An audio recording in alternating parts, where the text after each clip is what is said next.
Hello. Hello. No. Hello. Hi.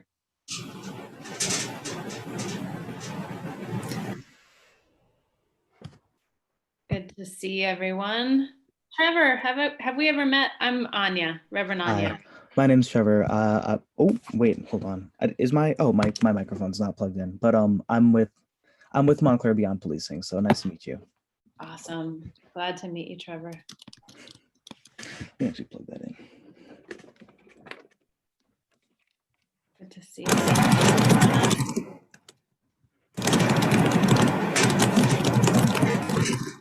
That's loud. Is that you, Trevor? Was that me? I have no idea. I thought that was. Oh Lord, that's my bad. My apologies. Somebody sound like they're shredding paper. Hi everybody, I'm here, but I'm finishing my dinner. So I'm gonna cut my camera off, but I'm here. Oh, good. Marcus, I haven't sent you the slides yet, have I? No, in fact, I just this second sent you a private message asking you what I should do because I don't have a slide, and the link you sent me, there was no video. So I'm not sure what you need me to do. Oh, let me put the link for the video that you're going to show into the chat because that's the most important part. Okay. Marcus is our tech lead tonight. Marcus Greyhawk is the amazing music director at our congregation. Yeah, we also have a really shitty one, but he's not here tonight. I'm the amazing one. Well done. Dog is coming in.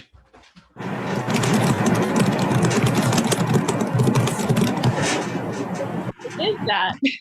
What is that noise? I think that's. I'm looking at the gallery thing. I think that's Miss Weitzman. I believe.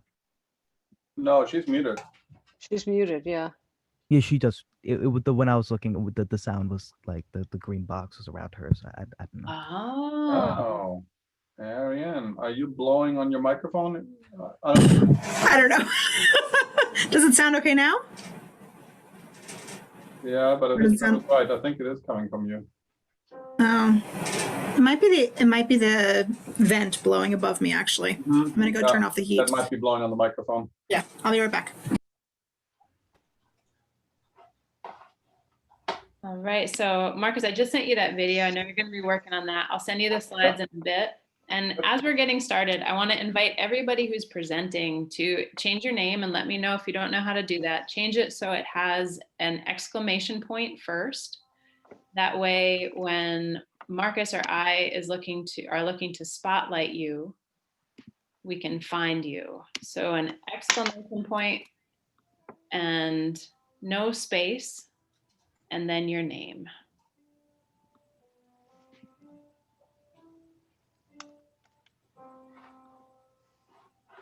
And I'm gonna drop into the chat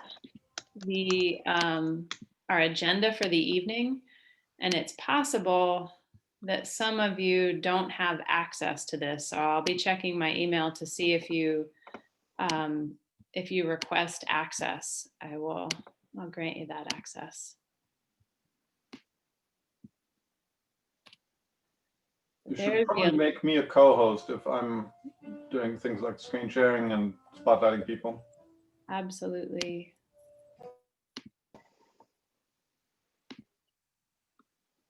And Ariane, can I make you a co-host as well? It would be helpful if there could be one other person to help with muting and letting people in.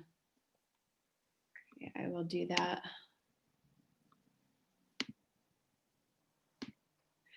So as we're getting started, I think it would be great if we just do a sound check with everyone, and we'll be able to know if we can hear and if we're ready to go. So first of all, can you hear me well? All right. So let's go to Ariane next. Can you hear me well? Yes. Good. Miriam.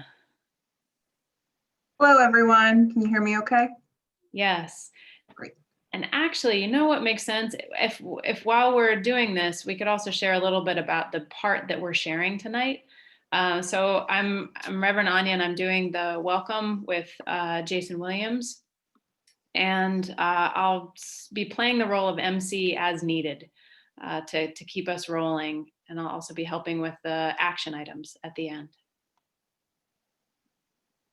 Arian, how about you? What are you doing tonight? Figuring out how to unmute myself again. I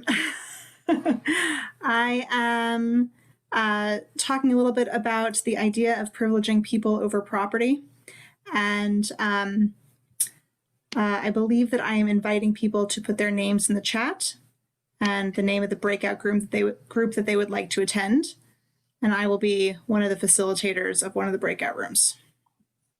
Fabulous. Miriam, how about you? What are you doing tonight? I am from the Mental Health Association of Essex and Morris, and along with my colleague Maydeen, we'll be presenting on the Casting a Vision, What is Possible portion of this evening. And we'll be talking about our collaboration project with the West Orange Police Department and how we're working together. Awesome. Thank you, Miriam.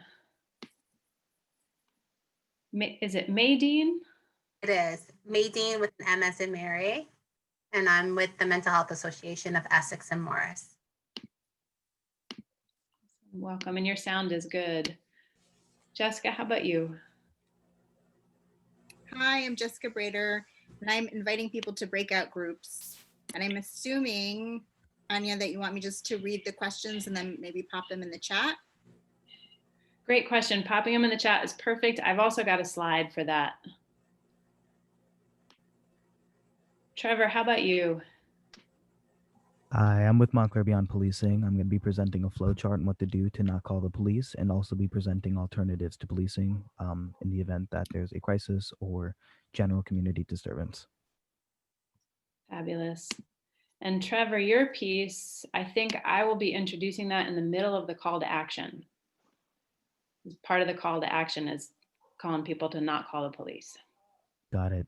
Do you, should I just had a quick question. I think I have a flow chart. Is there, like, should I share my screen when I'm doing that? Or is that something that you take care of? That would be fabulous. Marcus, okay. Can you make Trevor a co-host? So that, or actually, would you rather if somebody else shared Trevor as you're speaking? I have personally no preference. I just didn't know if you were privy to the flow chart before this or not. Why don't you put that up real quick as a test run and share your screen? Absolutely.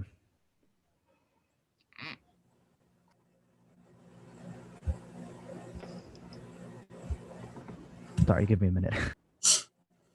Take your time. As you're preparing, Robin, can you give us a test and let us know what you're doing? Hi, can you hear me? Yes. Okay.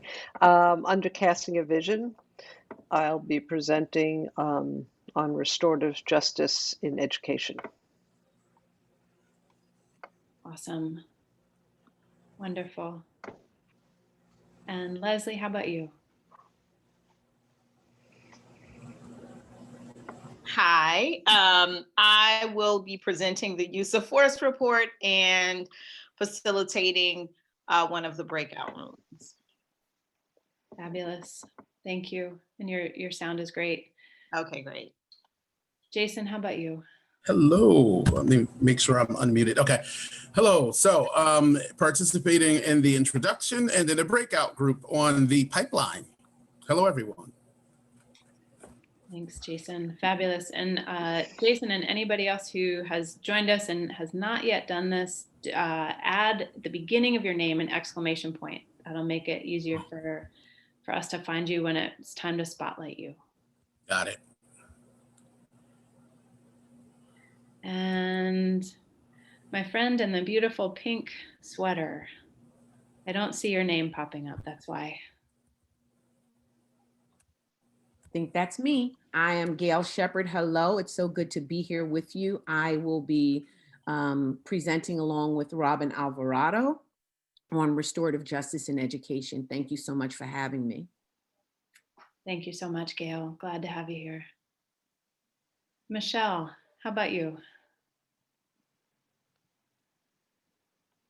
I think I came to the party early, but I'm facilitating a breakout group with Gail and Robin on restorative justice. Good to see everybody. Hey, Jason. Wonderful to see you all. Does anybody need a hand adding that exclamation point? I can do that for you too. That would be great. I'm not sure how to do that. Right. I will do that. Marcus, have the slides come through to you? Can't hear you. Yeah, which way did you send them? Over email. Okay, I'm not seeing email. I'll check my, did you share them in a Google Drive by any chance? I haven't, but let me share them one more time. Share often, share hard.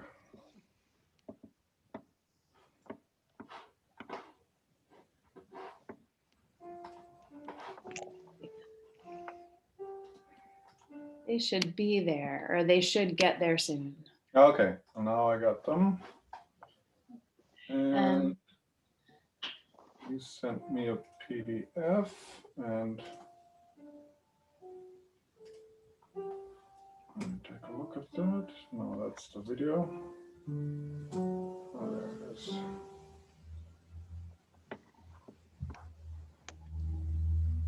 Okay. All right. Let's see if I can do a test share of the screen. No,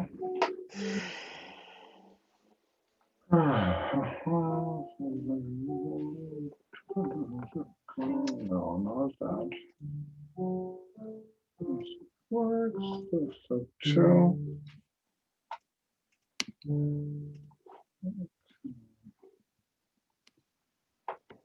Oh, system preferences. That's As Marcus is getting that ready, Trevor, do you want to go ahead and do the screen share and show us the document that?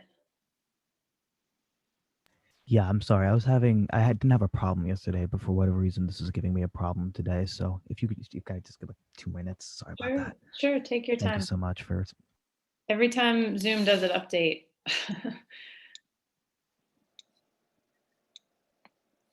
So I see that there's a Zaid Mohammed in the waiting room. My guess is that Zaid and the iPhone that are in the waiting room are people who are going to be joining us at 7, unless someone knows them. And just let me know. I need to log out and back in order to change the permissions that I have. I'll be right back. Anya, I have a quick question. Please. For a moment. So Maydeen and I have a very brief PowerPoint, I think I mentioned to you as a part of our presentation. Yes. So I guess similar to what you're discussing with Trevor, did you want us to send that to you, or would you like us to do the screen share? It'd be wonderful if you could do the screen share if that works. Who should I make co-host? Both of you or one? Me would be good. All right. Thank you. All right, so I think I have it ready. Can I test the share screen? Please. Thank you. All right. Share. Got it. And can you see anything else other than this Chrome thing, or? I can see the box that says mute and stop video. Is that just on my screen, or is that on other people's? That it? Hold on, let me try. Is this all? Can everyone else see it? Good. All right. All right. And then just a quick question. If I were to put this, I have like a little other screen in front of it. I just wanted to know if people could see that instead of the flow chart. I can still see the flow chart. Fantastic. Anybody else? All right. All right, great. Let me stop the share. Thank you so much. Great. And I'm going to do a quick test run of sharing my screen. This is the slide. Can you see that? Not the slide. What are you seeing? I'm seeing your screen. Oh, okay. Then the screen with all the windows. Okay. That was not the one I wanted to share. Let me try again. How about now? Excellent. Yep. Okay, and then I'm going to try the video clip real quick.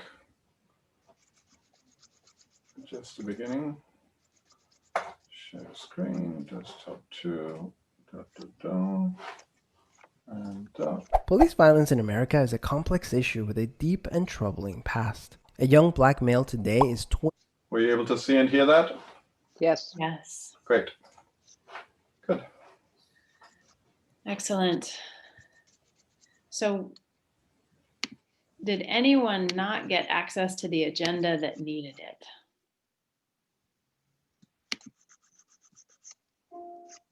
Looks like we're all good.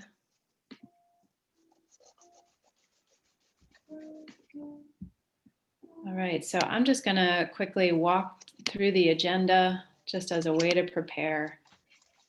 So we gather, we'll have the welcome slide up first. My guess is we will have that slide up for at least 3 minutes into our scheduled time. And then we'll start playing the video. The video is, I think, about 4.5 minutes. And that will just happen immediately. There won't be any words before the video, Marcus. So it'll just go slide into video. And then Jason, it's you and I doing the welcome. Would you like to begin? Would you like me to begin? What's your... Doesn't matter. I would love I'll let it. you choose. I would love it if you would begin. Okay. No problem. It's one of those days where I'm 3 steps behind where I should be. So if you begin, I'll probably be ready. Okay.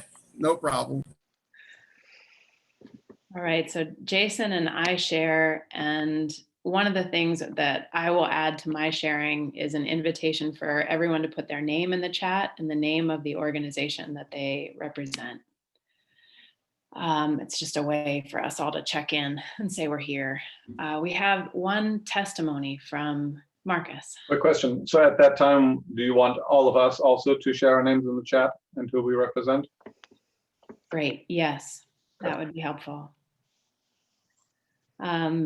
After that, we've got a testimony from a member of our congregation who will share about direct experience, specifically her son's experience with the police, local and otherwise. We're going to go from there into Arian sharing property or people, what is privileged.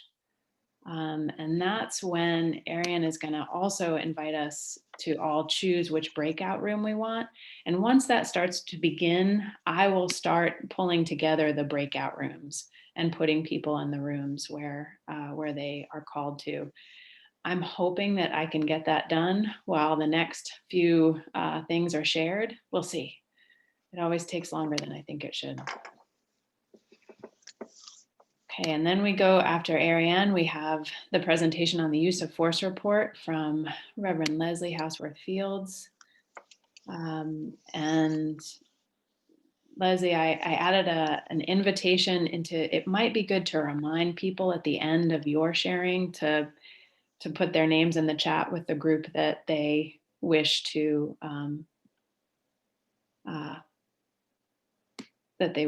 join.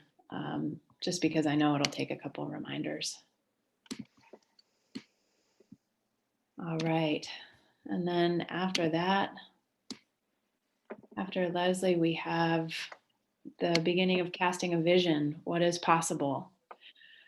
And you know, if it makes sense, after you share, after you do your piece, if it makes sense for you to introduce the next person, go for it. If you're familiar with the agenda and you're looking at it and you see what's coming next, if that doesn't happen, I'll just step in. But if it does happen, it might help with the flow. So the next piece for casting a vision, we're going to start with Miriam Cortez and Maydeen Despine. Please correct me now if I said the. You actually said it like correctly. Right, we got it. And you will cast a vision for the work that you're doing in West Orange with the police and mental health. And then after that, we have Gail Shepard and Robin Alvarado doing casting a vision on restorative justice in the schools. And after that piece, it's Jessica inviting us into the breakout groups. And at that point, Jessica, I've got a slide that I will put up if Marcus is no longer here. If Marcus is still here, then he will put that slide up, which would be fabulous. Marcus is in the beginning of preparing for Christmas music, so I'm trying to give him a way out if he feels he needs to be working on that. I'm okay. I'll multitask. All right. And then we are going to come back together. Breakout groups, I have it here for 25 minutes. I'm thinking that our time together will be an hour and a half. If we've gone over by a good deal, our breakout groups might just be 20 minutes, but I think we want to at least have 20 minutes to give folks enough time to really dive into the questions. If you are facilitating a breakout group, and if make sure there's a note taker there with you. If they're an appointed note taker already, wonderful. If not, just name somebody as you get going, or take notes yourself. We make sure that we collect the sharing. That's an incredibly important piece. When we come back together, I'm going to invite, this isn't written on the agenda, but I think it'd be nice to invite the breakout facilitators to share just one tidbit of inspiration. It'll be hard to not share more than that, but it'll be powerful to hear something. So a bit of inspiration from your room, or meaning. It doesn't have to be positive. It's just whatever is holding you after you gather. And then we will do invitation to action. In that invitation to action, there's going to be the piece of taking the pledge, and that's where we will hear from Trevor.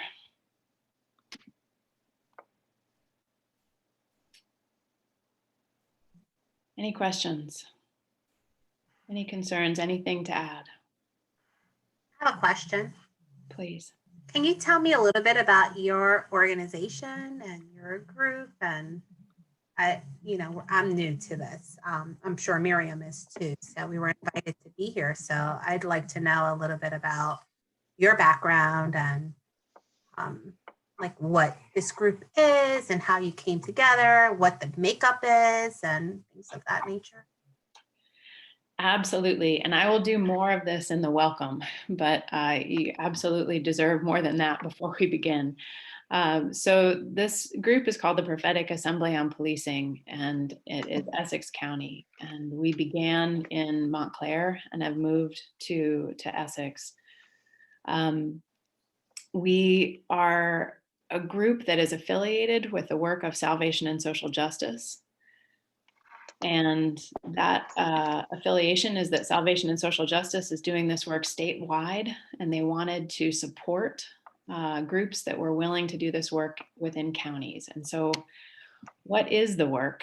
The work is envisioning a strategy for Essex County to decarcerate our community and establish first-led response, harm reduction, and restorative justice solutions. This is the Prophetic Assembly on Policing, and we focus on racialized and abusive policing and the use of force especially. Another piece of the work and another piece of the strategy is that we will move from this visioning work to be able to do direct advocacy. And who are we? This is an interesting piece. There's a group that was formed with Salvation and Social Justice that I was a part of and others were a part of. And then there was a group that was formed in Montclair that I was a part of and others were a part of, and we have merged.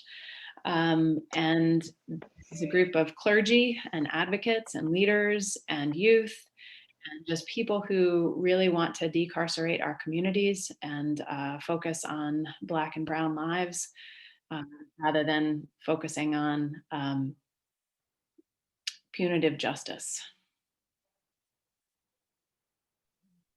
So the faith community is all based from Essex County.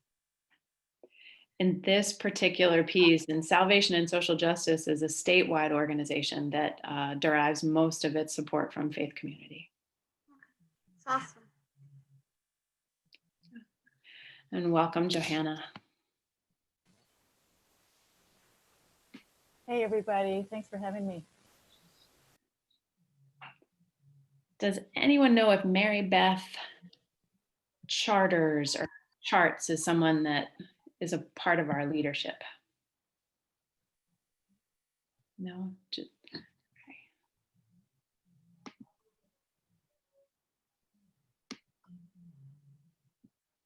I'm going to send a message to the waiting room saying that we will begin soon. Anya, when we take notes, you just want us to take notes. There's no Google Doc that we're pouring it into, or? That's a great question. That would have been helpful, but no, just take notes. There are 3 questions that the groups will be responding to.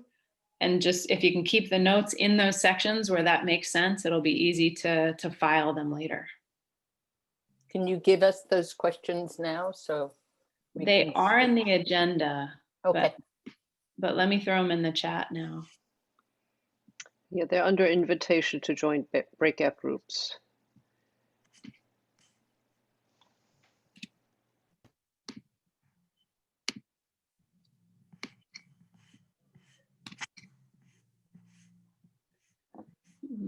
They're in the chat now.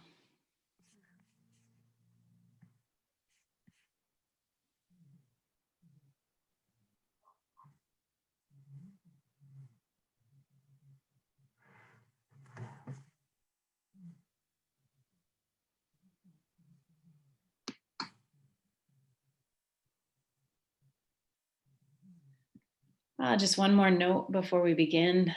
We will have 2 individuals from statewide advocacy organizations here bearing witness. One is Gantry Fox from Salvation and Social Justice, and he's also said to our leadership, if anybody has a question for him at any point, please feel welcome to send him a note a private note in the chat. I'll be glad to be of service. And the other person is Frank McMillan from New Jersey Together. And New Jersey Together is watching what we're doing because they have an interest in helping to support this work going forward. So I'm going to suggest we've got a large number of people in the waiting room. Marcus, is probably a good idea to put the first slide up, and then I'll invite folks to start coming in so that they can take a look at the agenda on the slide and get grounded.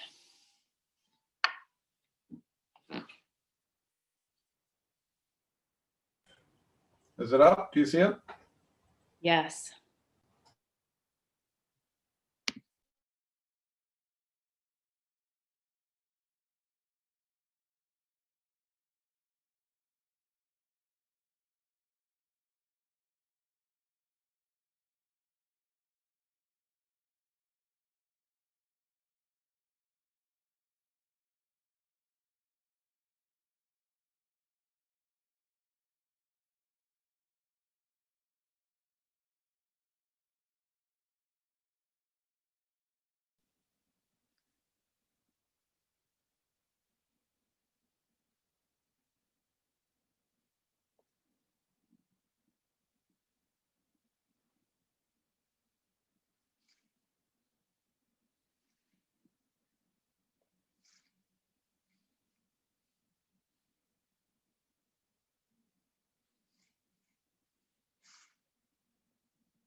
Welcome all who have joined us. We will begin in a moment with a short movie. Welcome you to view the agenda on the screen and also the purpose statement of our gathering and our group.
Police violence in America is a complex issue with a deep and troubling past. A young black male today is 21 times more likely to be killed by police than a young white male. And because of a legal doctrine called qualified immunity, in 99% of police killings, the officer is never charged with a crime.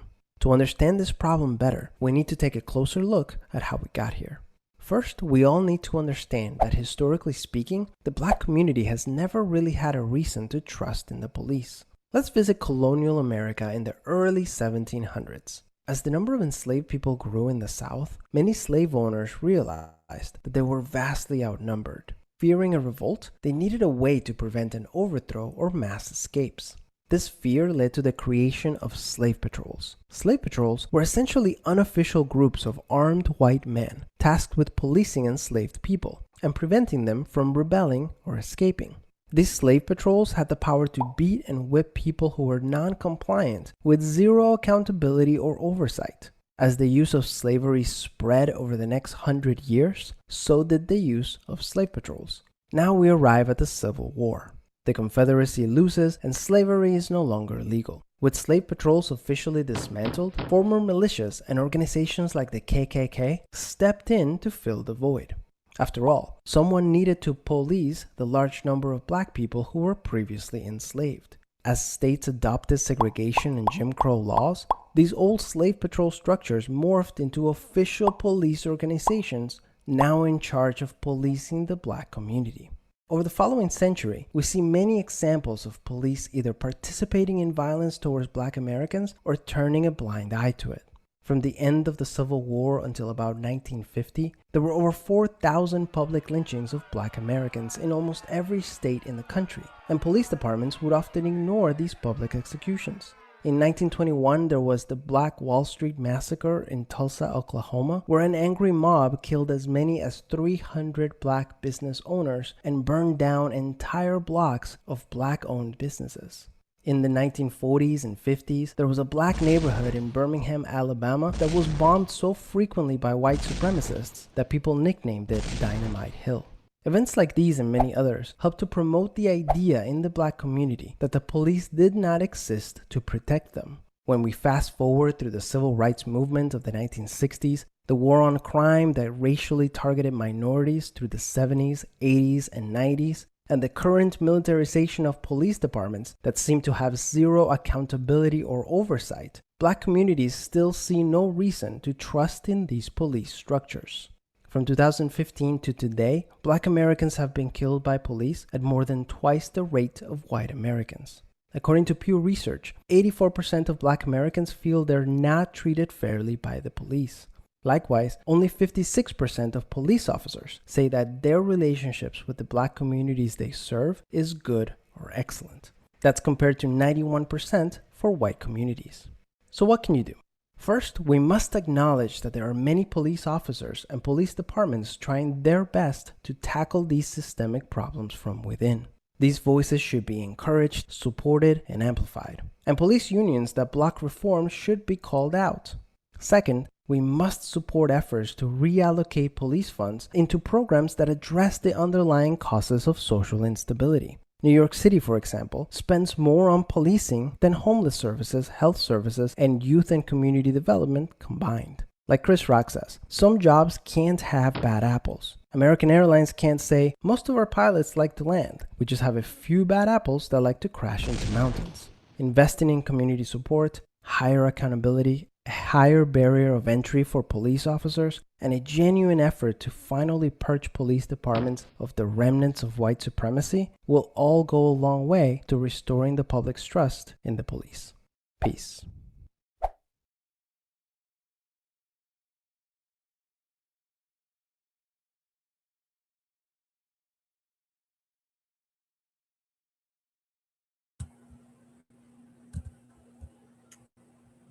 Hello, everyone. Thank you for being here tonight. So my name is Dr. Jason Williams. I am an assistant professor of justice studies at Montclair State University. So first, on behalf of the Prophetic Assembly here in Montclair, I'd like to thank all advocates or attendees for joining us here tonight and at this wonderful table of siblinghood and on this really chilly night. I don't know what has come of the nature, but we are joined here tonight to discuss a most important topic, which is how to decarcerate the Montclair community and hopefully our state and beyond, as well as your respective communities, and how to establish community-led first response mechanisms such that those who are in need of help will be met with humanizing approaches grounded in restorative justice, and not the same old status quo approaches that are built in harm. Our main goal tonight, however, is to foreground our discussion, as well as the purpose of our assembly and the voice, pain, and aspirations of the community, and primarily those who are most affected by injustice. Therefore, our hope is to engage in the development of an empathetically informed consciousness, as well as an empathetically informed social justice that will unpack a variety of issues that plagues the community. Tonight, people will share testimonies that are important for us to understand, and especially if they're not part of your own individual experience. Because the test of democracy, of course, lies in our ability to build understanding and acceptance with those who are unlike ourselves. And for so long, issues within the criminal justice system have not received the kind of reckoning that they deserve. Now, when it comes to these police-involved murders this past summer, however, when we think about George Floyd, Breonna Taylor, Tony McDade, and many, many others, an awakening had indeed occurred that forced our nation into a major discussion about the harms of policing and the broader apparatus of social control. For instance, when we think about traditional policing, and by that I mean, officers with the badge, the gun, and the uniform or whatnot, that isn't our only problem. Social control manifests, as we saw in the prior video, in various modalities. For instance, our schools, housing, voting, economics, and in many other ways. But each constitute a kind of discursive policing that maintains the status quo. And so while we will have individual presentations and testimonies, advocates and attendees will indeed have the opportunity to converse on these issues in breakout groups. And I just want to thank you again for being here with us tonight. We look forward to conversing with you. And now I kindly turn the mic over to Reverend Anya Sandler Michael.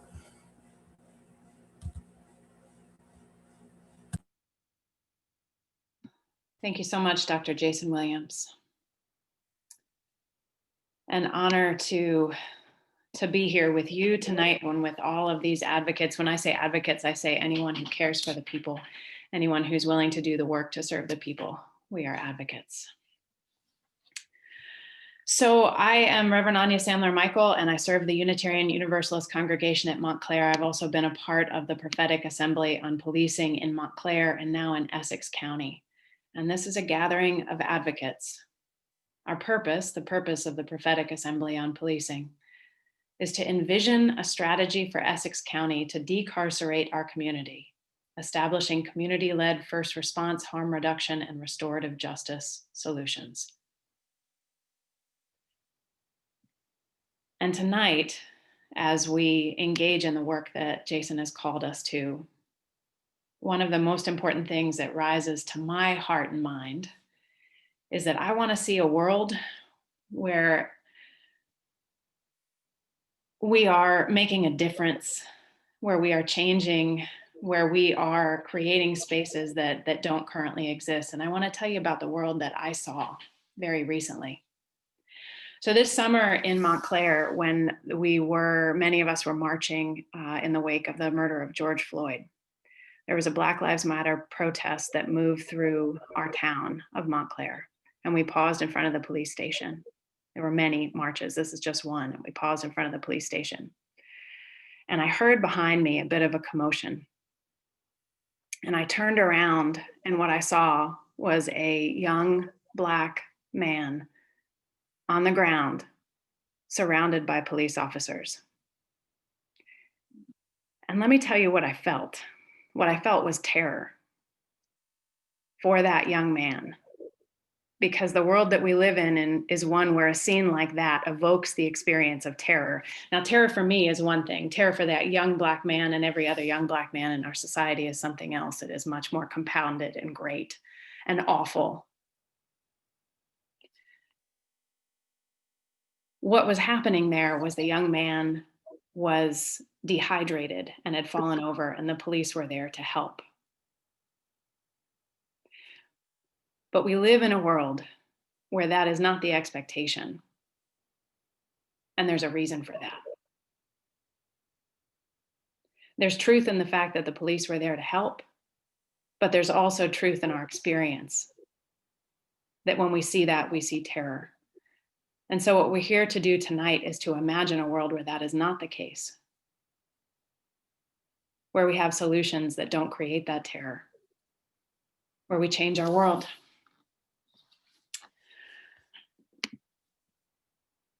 A little bit more about this gathering. The Prophetic Assembly on Policing is a gathering in Essex County, and we're a group of clergy and leaders and individuals that wouldn't call themselves leaders, but they are, who come together to do this work of imagining and strategizing and then envisioning. And we hope that you will join us in this work tonight and later. And at the end of our evening tonight, we will have a call to action. But we are also committed to this work statewide. And some of the work that we're doing is in partnership with Salvation and Social Justice. In just a moment, I'm going to drop into the chat the Salvation and Social Justice information, because it would be important for you to take a look at their website and engage with them as well, because they do some incredible work statewide. So let me invite you to put your name in the chat now and the name of the organization that you represent, if there is an organization, or just a couple words that describe what called you here tonight. That way we can introduce ourselves and see who's here with us. And with that, I'm gonna turn this over to Johanna Foster, who's going to share her experience, her direct experience as a mother in our community. Thank you, Reverend Anya. Good evening, everyone. And thank you, Dr. Williams. It's so wonderful to be here with all of you. I'm really thankful. I serve as the co-chair of the Social Justice Coalition at the Unitarian Universalist Congregation here in Montclair. But as Reverend Anya has just shared, I do want to speak for just a few minutes tonight as a mother, and as a mother of biracial Black children in our town, and to share with you some of the traumatizing experiences that particularly my son, who's now 19, has had with police, and school resource officers here in Montclair and around the state and in the region. And unfortunately, there are several incidents that I could share with the group tonight, but I've just chosen a few that I feel compelled to speak out, and I'm really grateful for the opportunity to have a few moments to testify. The first incident was here in Watchung Park in Montclair when my son was 12, and we got a terrifying call that he had been detained by Montclair police on suspicion of the possession of marijuana. At the time that he was able to call us as his parents, he had already been detained. He had already been searched by the police. And at that time, the police had determined that he was not in possession and was not involved. And at that point, they allowed him to call his parents to come get him and his bicycle, right, and bring him home. And the sound of his voice at the time of that call, it stays with me, years later. And unfortunately, that was not the first call of terror, as Reverend Anya, has rightfully shared, that we received, as his parents. When he entered into Montclair High School, he again experienced incidents with what the school resource officers that we felt were certainly applied in unevenly by race in that school, so much so that we came to the decision as his parents that maybe he was not safe in Montclair public schools, which I want to say is the reason we moved to this town as an interracial family. So we had the privilege, the resources to investigate other options for our son, which we did.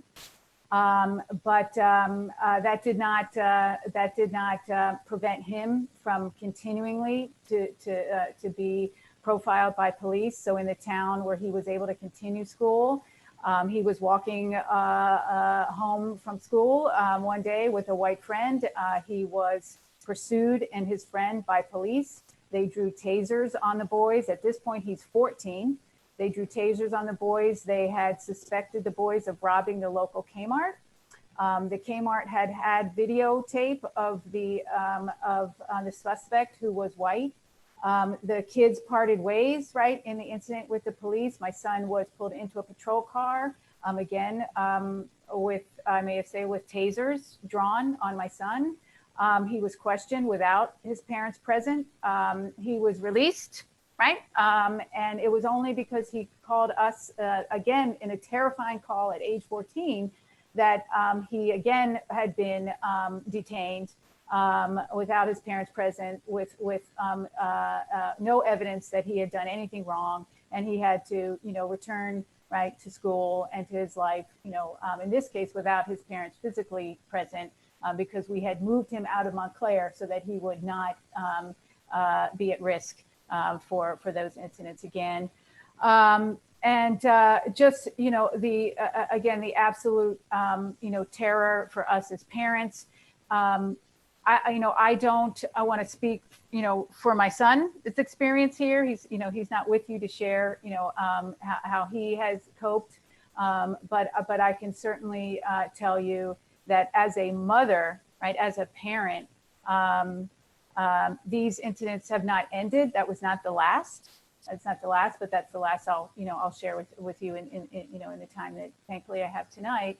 But I can tell you what that has left me with, as a parent, and that is a general daily sense of unease that I know is shared by parents of color today and for centuries in our country, and peppered with panic every time he gets in a car, every time he goes to work. He's a college student. What's happening to him, right? In the dorms right now that may not be happening to white kids. In fact, I'll leave it here. Just last night, I was falling asleep, and outside my window there was this light started flashing. These were like wonderful light pattern. And for a split second, I thought maybe my husband had put up the holiday lights early. Just these moments. And then it hit me with, total dread that, no, those are police lights. Those are police lights flashing outside the house. And that feeling of a total cold sweat, right? And terror again, that maybe they had arrived for my son. And that caused me to jump out of bed and just check that my 19-year-old was actually still in his bed and that he was okay. And this is a completely familiar experience, and I deeply respect, that this has been and continues to be, an ongoing reality for people of color, parents of color, mothers of color, and mothers of kids of color in our nation. And I just am immensely grateful for the opportunity to share that and do this work with all of you. So thank you, Dr. Williams and Reverend Anya, for being able to open with that.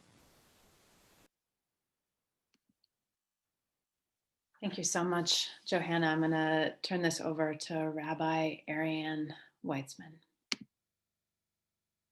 I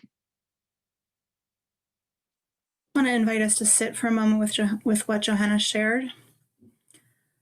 I could feel as she spoke, my heart racing, a sense of tension in my body.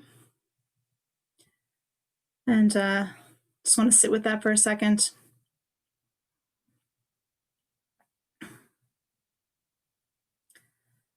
It's painful to live with that and to witness it and to recall it, to share it. I'm so appreciative of that sharing and all the sharing that's going to happen tonight and going forward.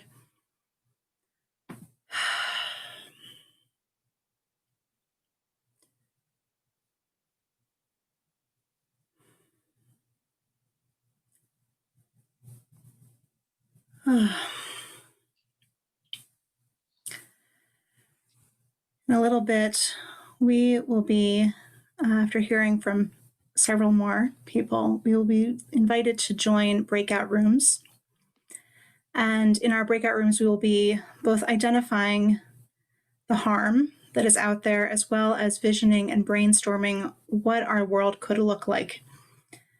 And I'm going to put in the chat what our breakout room choices are so that you can start thinking about where you would like to have a deeper conversation. Those choices are 1, around mental health, 2, the school to prison pipeline, 3, housing justice, or the intersection of the economy and policing, and 4, restorative justice. If you'd like to start putting in the chat where you would like to be, it will help Reverend Anya slot us into the right breakout rooms later on. I came tonight with a very different story than what we just heard. Several months ago, I got a call in the middle of the night, and it was my mother. My mother lives in Milburn, and she was away, but her alarm went off in her house, and she wanted me to go check it out. So I got up, And I live in West Orange. I drove to Milburn. And when I arrived, there were 3 police cars, several officers, and they walked with me around the house. They walked through the house with me. They opened every single closet in the house. They went into every room. We spent 20 or 30 minutes walking through my mother's house. There was nothing amiss. There was no sign that anyone had broken in. And I have to admit that I do feel actually a bit of anxiety around police, even though I've personally never experienced the police acting in a way that threatens me. So I felt anxious throughout that experience. I especially felt anxious being in a dark home in the middle of the night with several police officers, but I was safe. And I drove home, and I was overwhelmed with the response of police officers to protecting my family's property. And as we watched that video at the beginning of our session tonight, looking at the way police departments have evolved, or police forces have evolved from forces that attempted to protect people's property, by which I mean enslaved people, right? To make sure that enslaved people who were considered property were brought back to the people who thought they owned them. That this is the legacy of policing: property over people. The protection of property at all costs. We can see this reverberating through the discussion of the Black Lives Matter protests all through the summer.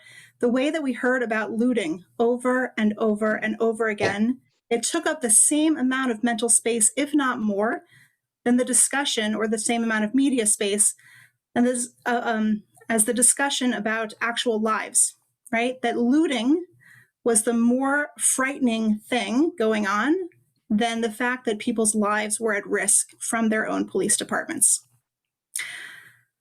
When the shooting happened at Marjory Stoneman Douglas High School in Parkland, Florida, several of the students opened a suit against several parties that they felt did not protect them. One of those parties was the Sheriff's Department, the Broward County Sheriff's Department.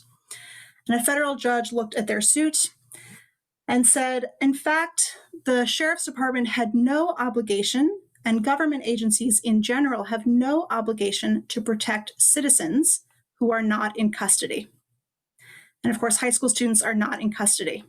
So there was no obligation to keep these students safe. Darren Hutchinson, who's a professor and associate dean at the University of Florida School of Law, wrote, "Neither the Constitution nor state law impose a general duty upon police officers to protect individual persons from harm. Police can watch someone attack you, refuse to intervene, and not violate the Constitution. The Supreme Court has repeatedly held that the government has only a duty to protect persons who are in custody." So tonight we really want to consider, how do we create a world where our government takes responsibility for protecting people and perhaps holds on a little bit less tightly to the idea of protecting property? How might we reverse those values? And I want to notice, before I pass it along to Reverend Leslie Houseworth Fields, who's going to be talking about the use of force report in Montclair and Essex County, that perhaps we notice greater police activity in communities where there's greater income inequality, where there's more of a sense of risk to property, or at least that's the perception. And that's something we're living with very desperately in Montclair. So I'm going to pass this along to Reverend Leslie Houseworth Fields, who's going to talk about the use of force report. Thank you, Rabbi Arian. As she said, I'm Reverend Leslie Houseworth Fields. I'm the pastor of St. Mark's United Methodist Church, and I'm going to share some information with you from the use of force report. And for tonight, I'm going to focus on the town of Montclair, but I would say that some of the statistics are consistent with other towns in Essex County. So the numbers are not exact, but they are not altogether dissimilar. First, I want to share some information, and I believe that Reverend Anya is going to post a link in the chat from force.newj.com. from 2012 to 2016. So between 2012 and 2016, there were 163 total uses of force in the town of Montclair. And in Montclair, according to this report, this department uses force at a higher rate than 337 other police departments in New Jersey out of 468. One of the things to note that in New Jersey, particular officers are not flagged for review, but in other cities that happens. So if this were in New York City, 33 of Montclair's officers would have been flagged for review. If we lived in Chicago under their system, 34 officers would have been flagged for review. In Montclair, based on population, a Black person is 490% more likely to have force used on them than a white person. And based just on the number of arrests, a Black person in Montclair is 15% more likely to have force used on them than a white person. On this report online, there is no data after 2016 because after 2016, police departments were not required to report this information. But I do have some data that I want to share with you from 2017 to 2020 from Montclair. The numbers have been going down, but there's still work to do. Even now, a Black person in Montclair is 290% more likely to have force used on them than a white person.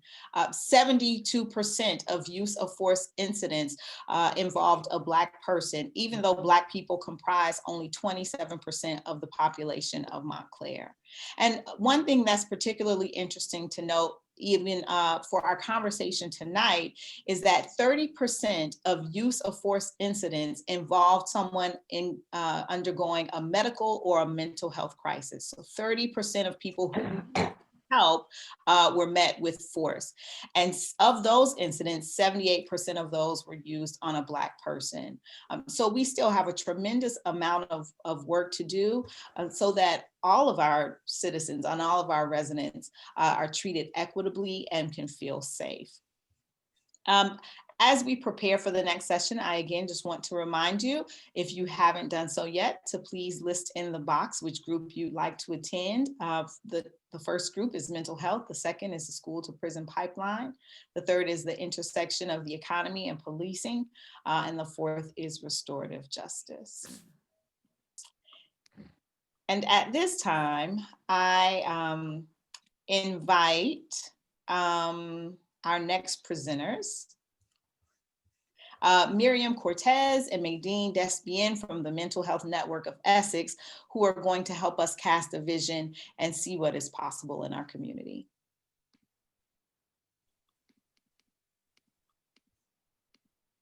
Thank you so much, Reverend, for the introduction. Appreciate it.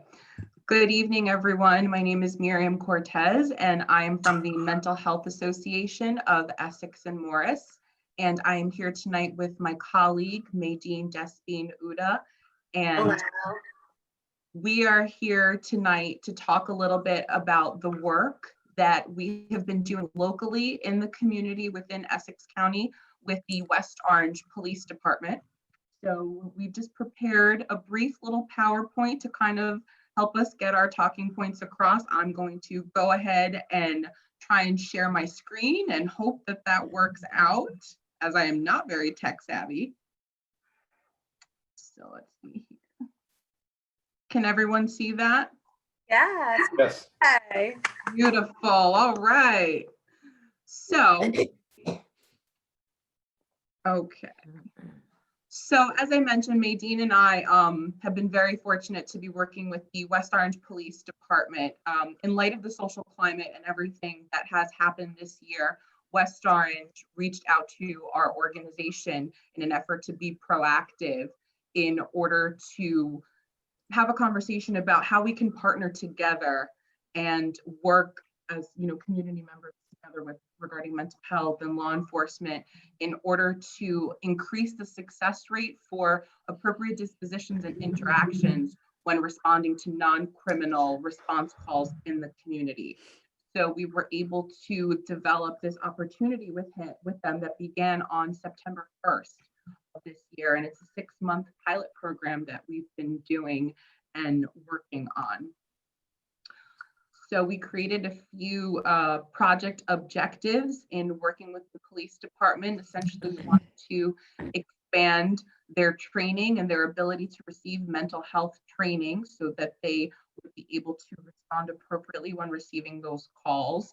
We also like to talk about the collaboration between local behavioral health services and law enforcement, in addition to enhancing the partnerships within community care coordination services and improving the overall general community relations and access to the mental health services that are available. And then, of course, with the ultimate goal being of reducing the need for use of force by utilizing a model of prevention and intervention and treatment as opposed to incarceration. So of course, as we know, police are first responders out in the field many times when these calls happen, and they regularly do have to respond to these mental health related calls with very minimal support and resources. So we, in developing this project, hope that we would be able to help them create appropriate techniques and advocate for that treatment over incarceration when it is, as it is appropriate. And we would hope that this would create some positive changes, not only for the police officers and law enforcement, but for the community members themselves, and help to enhance the overall scope of the community care coordination between the criminal justice system and behavioral health providers. Maydeen, do you want to go ahead and talk a little bit about the 3 components of our program? Absolutely. So there's 3 components to this actual partnership. The first one is training. So we are actually doing trainings for police officers, for non-police officers as well, to learn a little bit more about mental illness, what it looks like, how to intervene and help someone who may be potentially experiencing a mental health crisis, and what tools and skills that they can use in order to help that individual be navigated through the system and placed in a place where they're able to get help and know what those supports and helps when that individual is out of the hospital. The next is that we have a staff that actually is on call on a weekly basis when law enforcement gets a call that is for an emotionally disturbed individual, that they're able to accompany law enforcement to that call and provide direct assistance to that individual, help to de-escalate a situation if they're escalating in a mental health crisis, and to help the family members and those around them navigate the system as did before and get the appropriate treatment.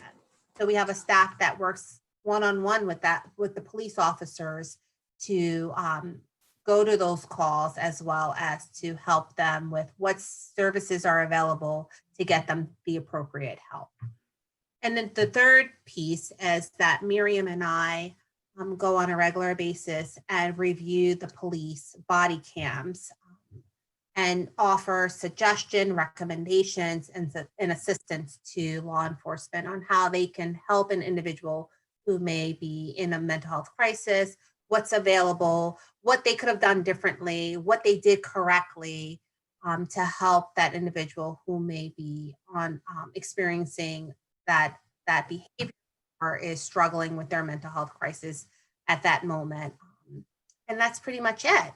So we've been doing this since September, as Miriam stated, and so far so good.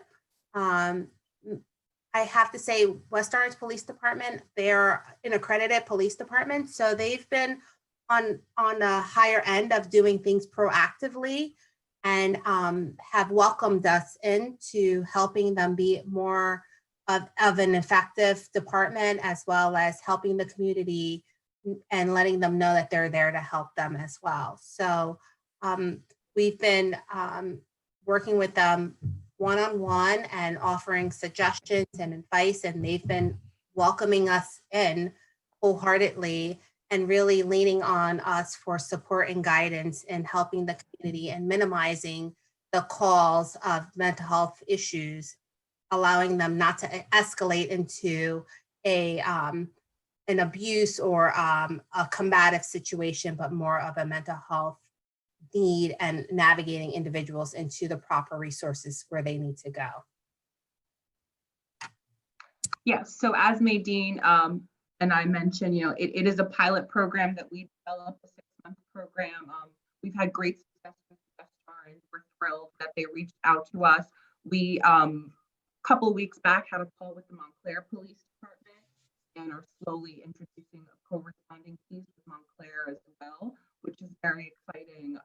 So we'll see where that goes. And we're just very happy that the community has been really receptive to us and the Mental Health Association of Essex and Morris in allowing us to all work together, because I think at the end of the day, that's the most important thing, is really working together as members of the community to get everyone, the help that they need, appropriate treatment, and keeping everybody safe and well.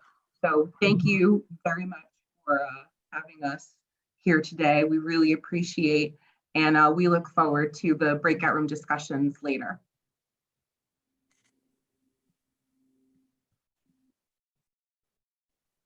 Thank you so much, Miriam and Maydeen. Amazing work you're doing with the Mental Health Network of Essex.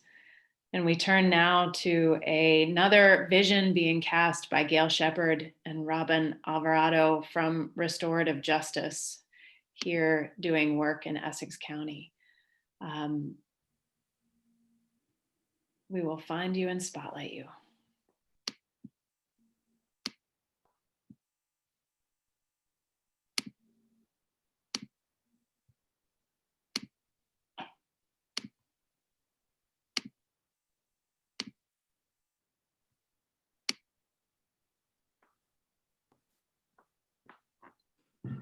Hi, Robin. It just, Hi. Gail. Here we go. So hello, everyone. My name is Gail Shepard, and I am the Restorative Justice Coordinator for the Montclair School District. I reside in Montclair, and I have for almost 30 years. I'm a teacher in the district, and I was for over 23 years. I have 2 adult children, 33 and 28, who graduated from our Montclair schools.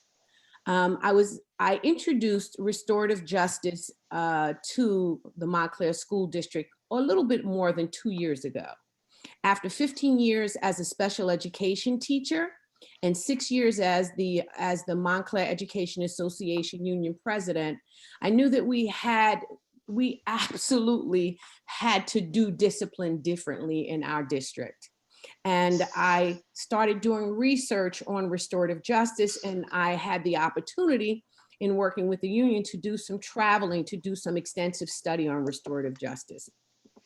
In doing so, I formed a team of about 40 community members who was introduced to restorative justice along with the Montclair School District, after which the Montclair School District chose to adopt an interest in restorative justice. So we created an implementation team, and that team of educators, community leaders, and parents started to really take a real interest and a look at what we could do differently in our district if we became more restorative and less punitive. And so we realized that we had to do some things that were different immediately. So restorative justice is an approach to transforming school culture toward healing, repair, and relationship, and away from punishment and suspension. Rather than isolate, punish, and separate a child who is accused of wrongdoing, restorative justice is designed to build an environment and relationship of inclusion, shared responsibility, and accountability. Another belief in restorative justice is that when you are in relationship, you are less likely to cause harm to someone when you are not. So the goal of restorative justice is to move beyond the punitive responses to conflict, where there is punishment and suspension and detention, to that, and that what we've discovered in schools is punishment, detention, suspension never serves to repair.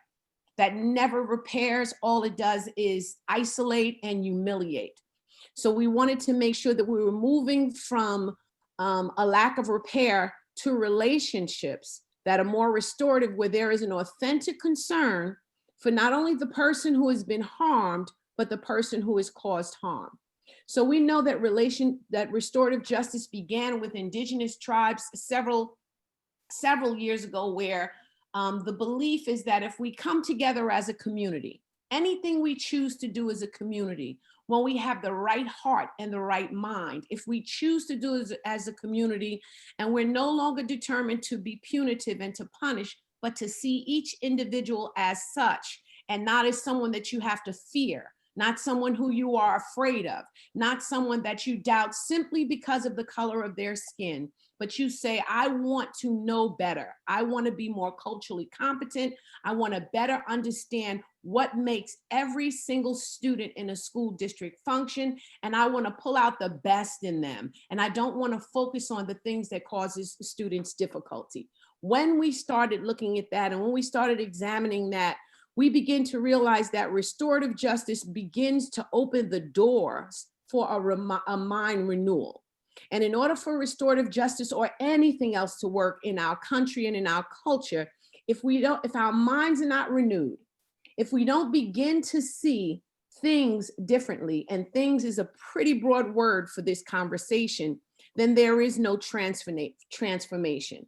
So restoration leads to transformation. Transformation begins a mind renewal. So when we're open and willing to change our perspective, to change our hearts, to change our minds, then our students, our cultures, our districts, our world becomes more restorative. So restorative justice is only effective when the district embraces the culture shift that restorative justice requires and practices it. Educators from the Board of Education, the superintendent, administrators, teachers, and all district staff are responsible to practice restorative justice. If we just believe that restorative justice is something that's going to change a child who experiences difficulty, and we don't realize that the entire district, our whole philosophy on education has to change, our whole culture of education has to change, then we're simply telling students, don't do as I do, do as I say. And we all know that students see everything that we do, and they hear everything that we say. So I'm going to turn it over to Robin and say I look forward to our breakout. Stay tuned.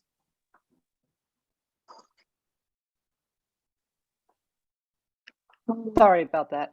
I'm Robin Alvarado. I also have children who've gone through the Montclair School District. I've been a teacher in Montclair for, well, I guess about 17 years, and have been worked, this is the second year, as a teacher on special assignment for restorative justice, and have worked with Gail. And so, I mean, Gail just said a lot that's really important. And one of the things I want to speak to is the idea of ownership and relationship.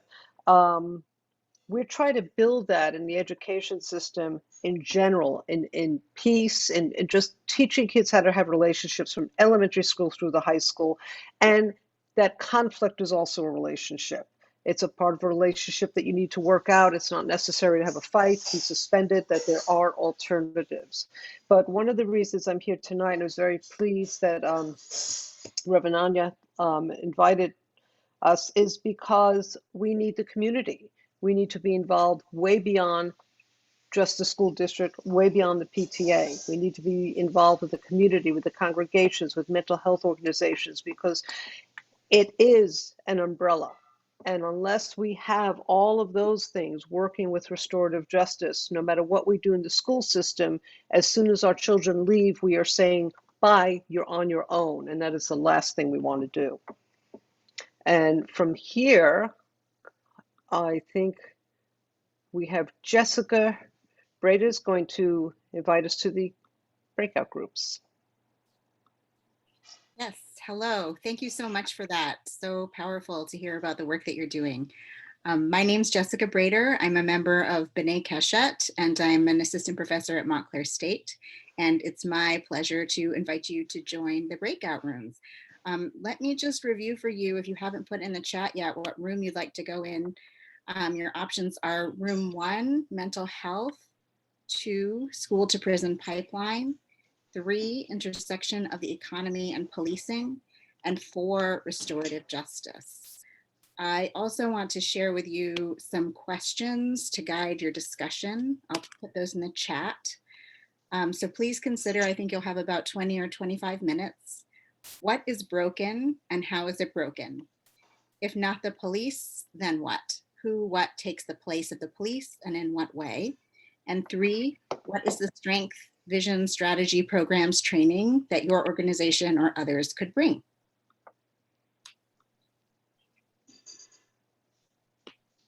Thank you, Jessica. And thank you, Marcus, if you can take down the slide now.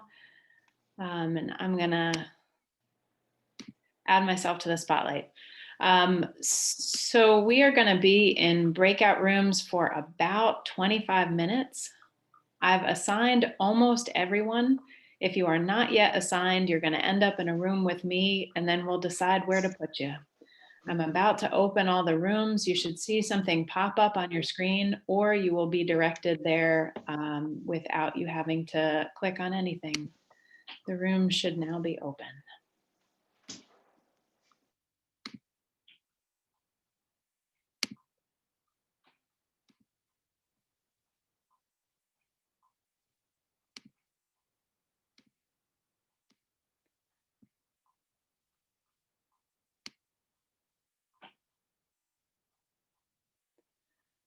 Hi, I see Lily and Mary Beth and Retha. Would you like to be in one of these breakout rooms? I requested room 4, but I think you put me in 1. Ah, okay, let me move you, Retha. I Mary think Beth I want requested restorative school. justice. That's 4, right? Yes, it is.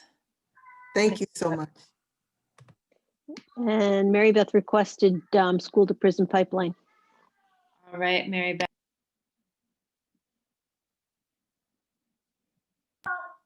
And that's my cat in the background. Here we go. School to prison pipeline is 2.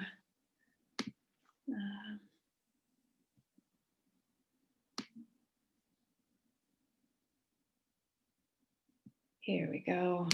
Assigned to 2. That should work for you. Okay, thank you. And Georgiana, is there one of those rooms that you wanted to go to? Georgiana, I'm gonna go ahead and move you into room number 1, if that's okay with you. That's mental health.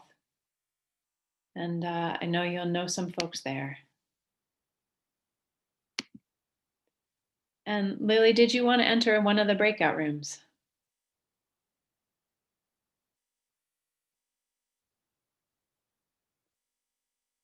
Lily, I'm not hearing you. You might be speaking, but for some reason I'm not hearing.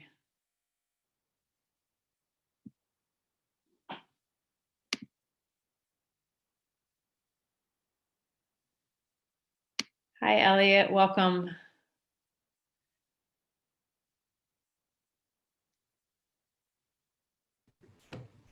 Sorry, should I just leave again?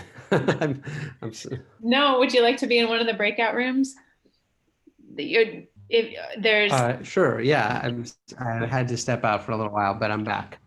1 is mental health, 2 is school to prison pipeline, 3 is intersection of economy and policing, which is evictions, housing justice, and 4 is restorative justice. Is there one group that just needs more people? Room number 1 or 2, so mental health or school to prison. Why don't you put me in number 1, mental health. All right. Oops, I almost put myself there. I'm getting tech tired. All right. I hear you. Thank you.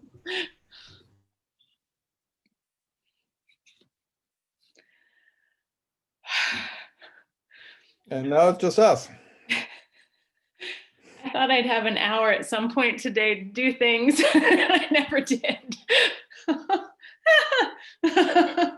Sorry, Marcus. I got you things so late. Too late. Way late. It's okay. It's all okay. Do you want me to hang around to put up the last 2 slides? You don't need to. I can do those if you want. Okay. I cleaned them up a little bit, so I'm going to send you a revised version of that PDF. Hey, Deborah. I'm guessing you got bumped out of your room, or I put you in the wrong room. Where should I put you? Mute. Can you hear me now? Yes. Okay. You put me in the right room. My computer started making an ungodly sound, like there was an air raid drill, but no one could hear it because they kept talking. I called Chris in. He said he never heard this sound. And then I got a flash, your speakers are not working in my laptop. So Chris said, shut it down, go back in. And I feel okay, but a little rattled. I thought it was an air raid drill. It was so crazy. Could you put me back into room 4, please? Absolutely. Okay, thank you. And I hope that does not happen again. Okay, thank you.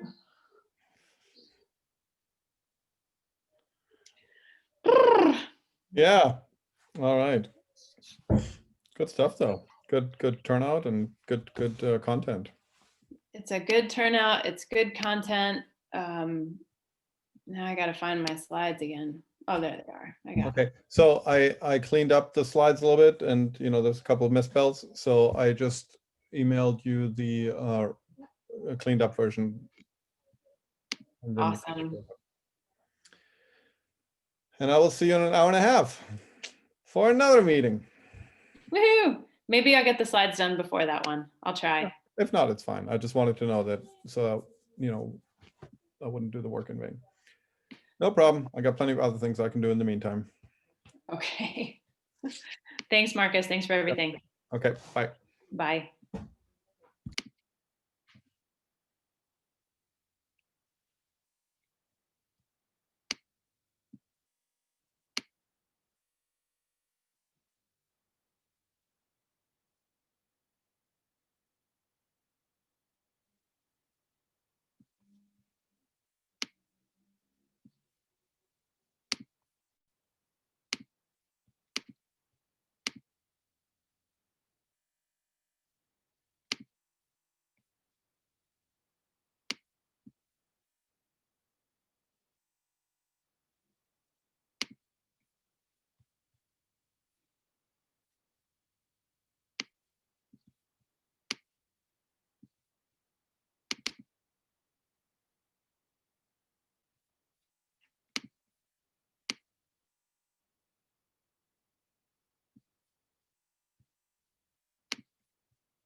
So far, it looks like breakout group 1.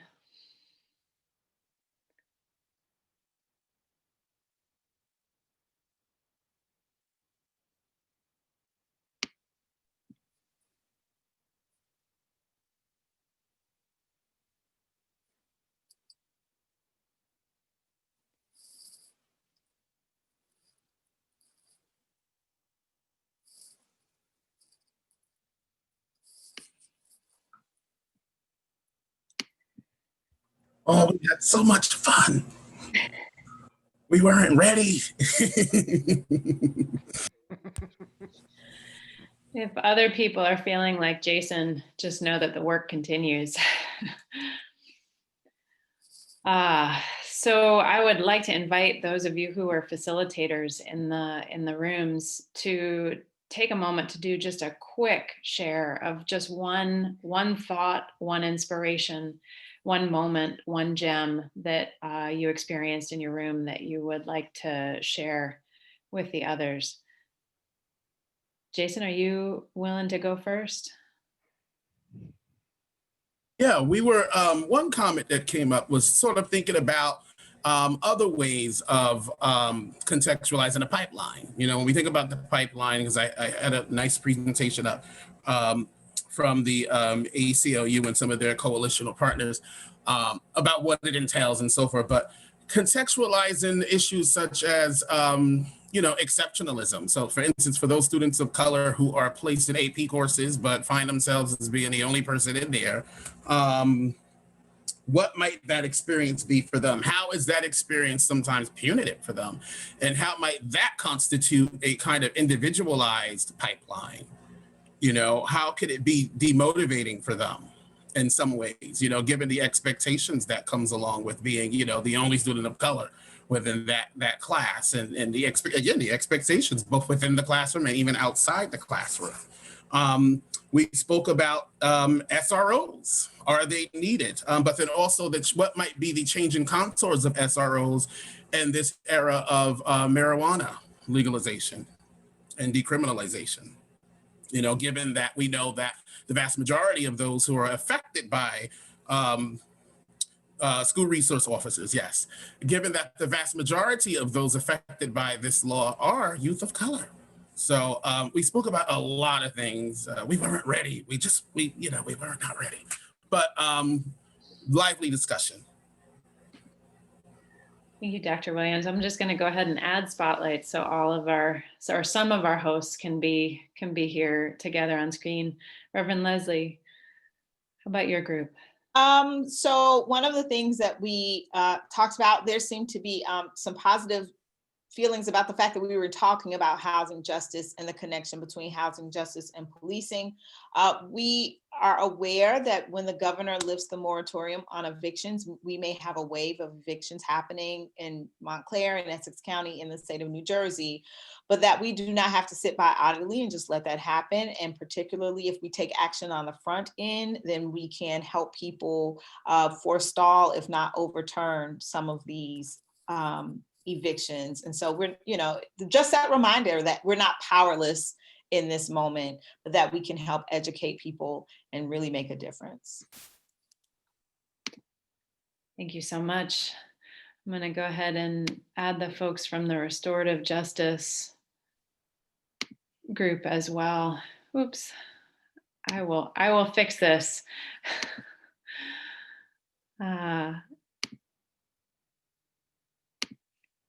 Here we go. And I'm finding you, Robin.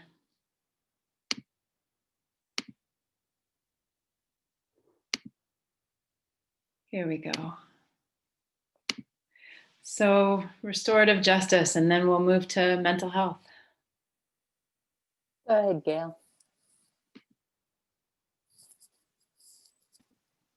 Gail, you're muted. So sorry, I thought, Michelle, you had the overview. Oh, I'm happy to. We had so many gems, there's not enough time. But I will say that we had some very deep, important conversations about how relationships and trust have been broken between adults and youth, particularly for youth of color, not trusting the adults in their lives, and thinking through how restorative justice has to create kind of a, and has been in our schools, creating a culture of restoration, respect, dignity, and deep accountability. But it gets short-circuited and subverted if it's treated like a program for kids in trouble rather than a culture shift for a community that inhabits white supremacy, stratification, classism, etc. That we have to rethink and get rid of notions of zero tolerance, but also the kind of carceral logics that are infecting our schools and our communities, that seem to believe that if there's someone we don't know or don't trust, that criminalizing them or exiling them or banishing them is the strategy. And restorative justice brings a very different culture and philosophy to our schools and our community. Gail, Robin.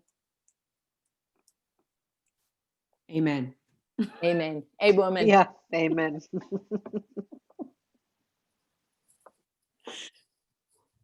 And the mental health group, please. Our conversation was pretty wide ranging.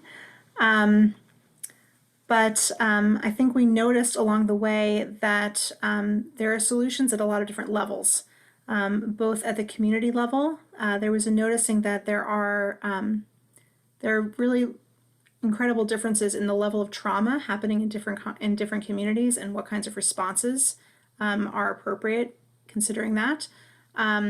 The level of police response or first responder response to a mental health crisis. And one of our participants also brought up the fact that we hadn't talked about the mental health of police officers themselves, which of course impacts the way that they respond to their communities in crisis, and whether or not they can do their job in an appropriate way.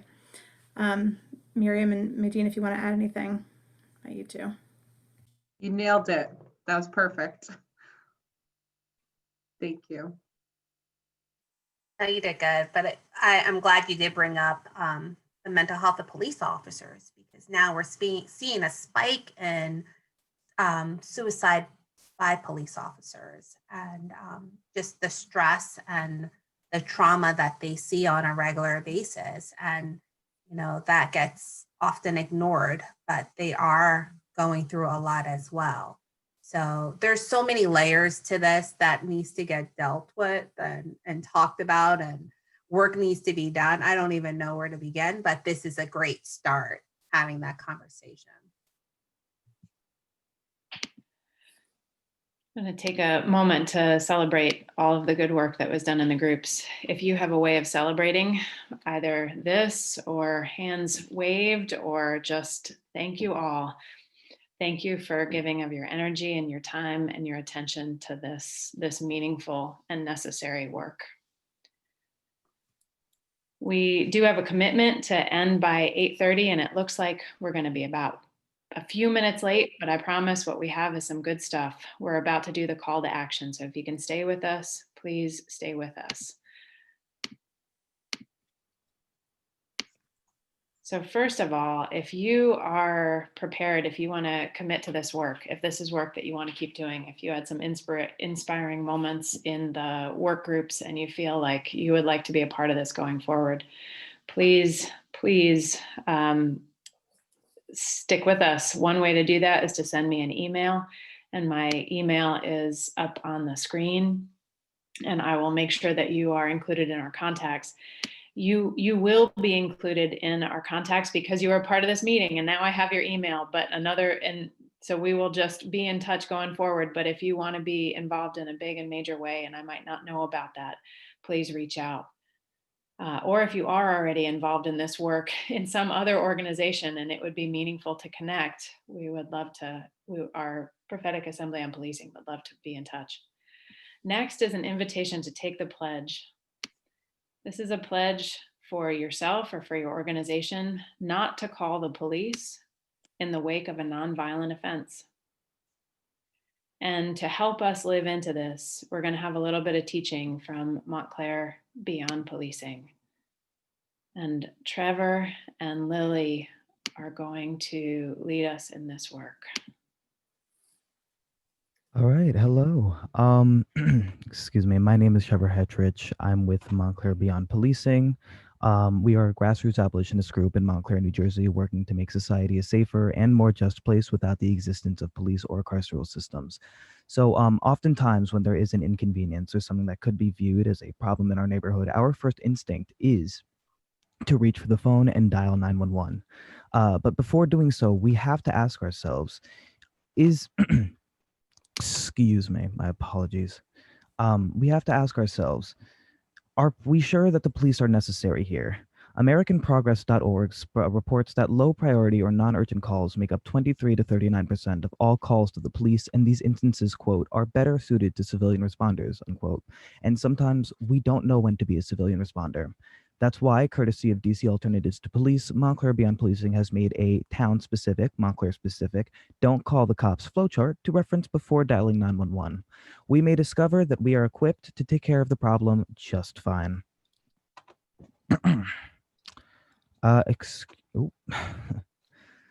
So here we have a flowchart to the person in the chat. I do have a brother. His name is Spencer. So this is the flowchart that we have. Going over this, we'd like to. Oh, did it? Okay. Sorry, I saw that it was pausing the screen sharing. Can you guys still see the flowchart? Yeah. Fantastic. My apologies. What is going on? Having some technical difficulties, excuse me. All right. So, so if you're about to call the police, you can ask yourself the first question on our flowchart: is this merely an inconvenience to me, or can I put up with this and be okay? So, for instance, is it a noise complaint? Are some kids down the block having just a little bit too much fun for you? Is your neighbor building a patio and you're worried about whether they have a permit to do so? These and other similar cases do not require the police to be called. These are normal community occurrences that happen on a rare occasion and can simply be left alone to figure themselves out. In these instances, it's okay. Don't call the cops. They aren't necessary. If you find that you need to respond, ask yourself, can I handle this on my own? Is this something I could try to talk out with the other person? In the event that this noise complaint exceeds tolerable levels, it can most times be resolved by simply handling the situation yourself. Talking with your neighbor and politely requesting that whatever is causing such a disturbance be toned down a bit is a great method. This can also have a net benefit. You can establish a connection with them and make a potential friend. Social cohesion is vital for the safety of a community, and playing an active role in that can reduce your neighbor's vulnerability to harm. Some of you may be wondering, what about the coronavirus pandemic? It may not be that safe for me to talk to my neighbor about this. And while this is a very true and a very, very, very valid concern, involving the police in these instances isn't necessarily more safe.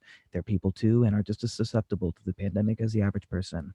There's always inherent risk to calling the police, and in these instances, it's okay. Don't call the cops. They aren't necessary. If you need backup, is there a friend, neighbor, or someone whom I could call to help me? Friends and local neighbors are a great way to help resolve community issues. If you know someone suffering from substance abuse, a conversation with them, you and a mutual friend, might be a great starting point to get them on their way to professional help and to rehabilitation. Bringing unhoused people to somewhere where they can find food, water, and/or shelter will help them much more than risking an unwarranted arrest and potential incarceration. While these may seem small, these acts are actually building restorative justice through a sense of collective efficacy, and on a local level can significantly lower not just your, but the community dependence on the police. Thus, if you can answer yes to this question, it's okay. Don't call the cops. They aren't necessary here. If you do need a professional, could we use mediation to talk through what happened? Or could I call an emergency response hotline? As civilians, we aren't always able to address situations that bring with them physical risk or danger. However, there are experts that are dedicated to responding to such circumstances, and there are many here in Montclair that can be used in a time of need. On the flowchart, you will notice that some community services are linked under professional resources, spanning from homeless youth to sexual assault. These are community-based, trained professionals at the ready to handle very serious situations without the use of potentially re-traumatizing institutions like police. police. In addition, there are numerous other organizations with large breadths of alternatives to police across New Jersey, one being the North Jersey Alternatives to Policing Task Force. If possible, we encourage you to go to these resources when able. If the situation in the end necessitates the involvement of police, please keep in mind, do we understand how involving the police can impact you or the other person? Just as it would be in any critical decision in life, understanding the effects, both immediate and long-term, is extremely important when calling the cops. Like some of our previous presenters demonstrated, although there is good work being done, police can still bring a big risk. Black people are disproportionately represented in use of force statistics across the nation.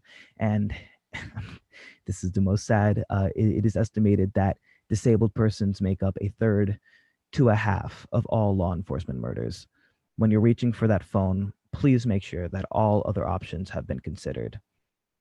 Remember, police should always be a last resort. Thank you.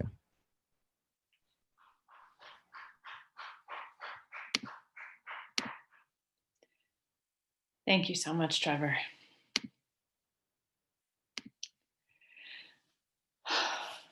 So we have just a couple more calls to action.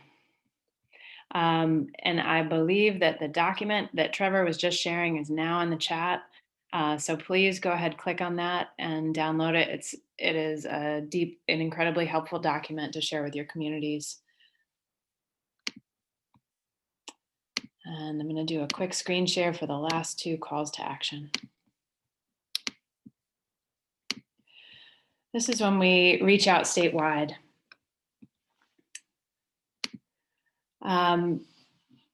There are a number of bills that we are working on statewide that we want to make this group aware of. The first, and the invitation is to research, understand, comment on, and support the first two bills here. The first is A4526. This establishes requirements for use of force. Be ready if and when there is a state call to action around this. And I will drop these links into the chat as well. The next is Research, Understand, Comment, and Support Bill number 2656. This is going to be one way to look at this is a police transparency bill to make sure that what the police are doing is as transparent as possible so we can pay attention and understand what's going on in our state. And the last is an invitation to tell your legislators. And this is a call to action that we can take up immediately. Tell your legislators that they should request racial impact analysis for all of their legislations. When legislators are putting together legislations for our state, one of the most important things they can do is look at the racial impact analysis so that they understand how this will affect different communities in different ways. I'm gonna go ahead and stop sharing so I can grab these links and put them in the chat. And I wonder, we did not plan on a closing, but I think we need one. Reverend Leslie, can I call on you to do a closing for us, please? Sure. As we close, thank you to Reverend Anya for helping to lead this effort, and to all of the participants, all of the presenters. We're so grateful that you are here. In my tradition, we close in prayer. And so I invite you, as we just conclude our time, just close your eyes. You can even, close your eyes. You can cut off your camera and just receive this blessing.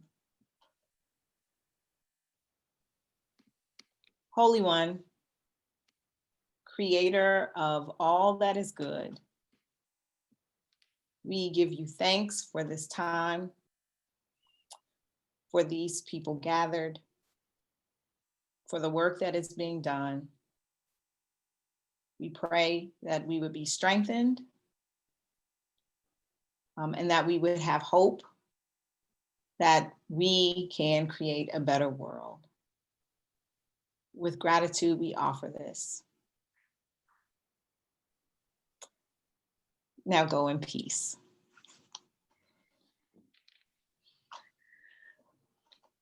anyone who has questions or wants to communicate with you, I will remain here and can make connections for you otherwise. Thank you, Reverend Leslie. Thank you.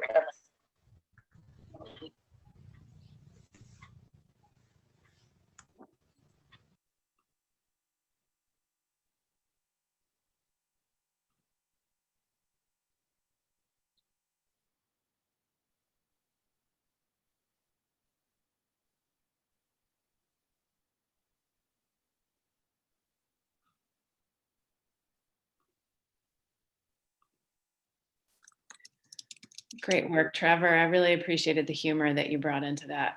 Thank you. Thank you. Yeah, that was great. Appreciate it. Are we actually supposed to be leaving, or is there just like this like a debrief? Oh, okay. Thank you so much. I didn't want to hold people out for a debrief, but if those who are here don't mind doing a quick debrief, we can do it. Mm-hmm. I'd love to have that chance if you have a little bit more time in your schedule tonight. So how do you feel it went? What did we miss? What did we gain? Our breakout group needed a lot more time just to get on the same. Yeah.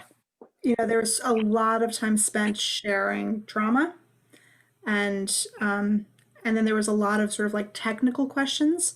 You know, what exactly is the pilot in West Orange? How exactly does that, those kinds of things? And it was hard to sort of get past those two pieces. But it was amazing. It was amazing. The group that was there were not people who would run into each other otherwise. So that was awesome and exciting. Yeah, I think it definitely served as a pilot, right? And we can do it again. I agree with the time. We had a nice, it was a lively discussion. I couldn't even get through it was like class. I couldn't get through all the PowerPoints because of all of the lively discussion. But we touched on a lot. Lots of personal experience. People spoke about their own children. I enjoyed it. For bed. I thought two things were pretty amazing in our breakout group, in addition to not having enough time.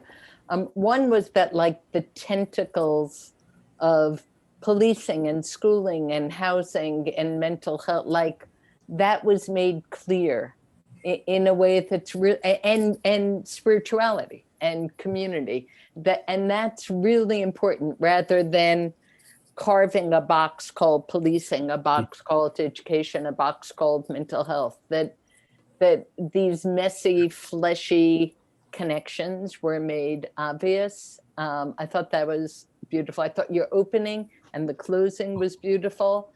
I thought Rabbi Ariane's story about kind of white comfort and how much care one can feel from the same people who we know might actually betray other people we love. It was really pitch perfect. Trevor, I don't know you, but I could listen to you all night. The other thing that happened in the Restorative Justice group is that a third of the people knew a lot, but the rest didn't, and just felt like, wow, like there's another way to think about harm and safety and account. It's like such a radical idea, unfortunately, to think beyond revenge and retribution. And so these other folks are like, I'm just listening, but really I'm loving it. So yeah, we needed a ton more time, but I just thought it like awakened folks to the connections and other ways we might imagine how to move as a community. Yeah, I would absolutely totally agree that, maybe a little bit more time, but I think that with the time that we did have, we absolutely touched on a lot of crucial points. And like again, we were talking about like what action we could take, things like that. And I think it was a great thing to do a breakout room and talk with people like who were also interested in the same things. Also, this was I felt that this was like this went a lot better, at least on my part, that I expected. And also like a lot of brilliant people here. You know, Dr. Jason Williams, like really like great stuff. And then we have you know, the important work from like the two pastors, which is like, you know, I don't know, you guys are doing important work and I totally full-heartedly support it. This was really important. Really enjoyed it. I thought it was great. One of the things I want to comment on is the tone of the event. Not that I have a problem pushing people away, because I feel like to stand in the prophetic tradition means that happens at times, but I also feel like if you're coming to this and you're a little like leery about, you know, well, I don't want to beat up on the police, like that's not what this is about, right? And I felt like you could come to this and feel like, oh, I can participate with this. And I'm not saying that I'm anti-police, you know, but that we're trying to find a way to meet the needs of the entire community, including in some ways the police. Like, we're not privileging their needs, right? But we recognize that some of this work is not theirs to do. So I just want to say how much I appreciate it, just the tone of it. Yes. Yeah. Trevor, I don't know if you can hear me at all, I can but hear you. some of the print on the don't call the cops flow chart at the bottom was too small. Can you maybe send me the link to that, or how can that be shown? Because I'd like to give this to the people that I work with, who work in Newark, who are part of this mental health system that I'm in. How can I get a copy of that flow chart? Yeah, so Lily, let me see if I can't find her message. Yeah, so she actually, right after your message in the chat, she linked it. So I'm gonna relink it down here for everybody if you'd like to take. I know that the print was a little bit small, but it's really supposed to be. Yeah, sorry about that. So you're gonna put that in where now? It's actually in the chat. So where you would normally, like where you sent your message about the font being a little bit small, I just resent the flow chart All right. document. I think the chat has kind of been lost. Oh, Georgiana. So I know Georgiana, and I know Georgiana's email. So Georgiana, I was able to send you that. You've got it coming to you. Thank you. Wow. Thank you, Thank you. And Georgiana, that's how spirituality works. I like it. I'm glad you were here. I got a hop. Thank you, everybody. We'll be in touch. I sent you our notes. I'm gonna spend a little bit of time compiling the notes. The only thing I want to share that I need to add is I was a flustered mess. I had too many things I was trying to do at once. So next time I need to figure that out a little bit better. But hopefully that didn't show.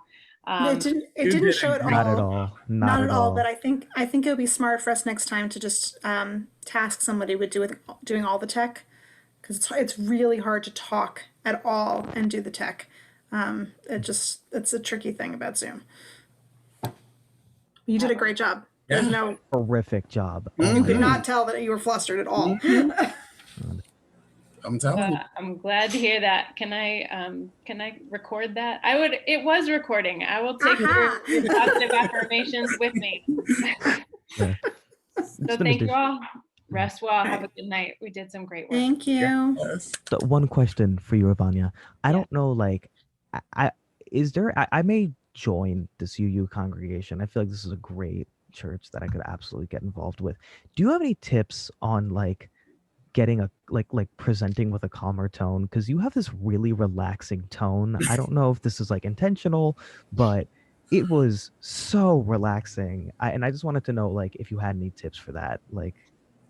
Oh, there in my congregation, there's always people who fall asleep when I'm preaching, so it must work really well.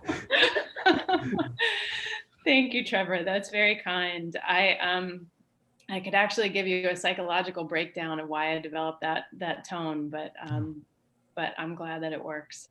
Thank you very much. Perfectly. Thank you very much, everybody. Again, Dr. Jason, you're brilliant. Really appreciated this, and yeah, have a great night, guys. Great night, everybody. Good night, and Georgiana, you'll find that link in your email. Thanks for being with us. Thank you. Good night. Night.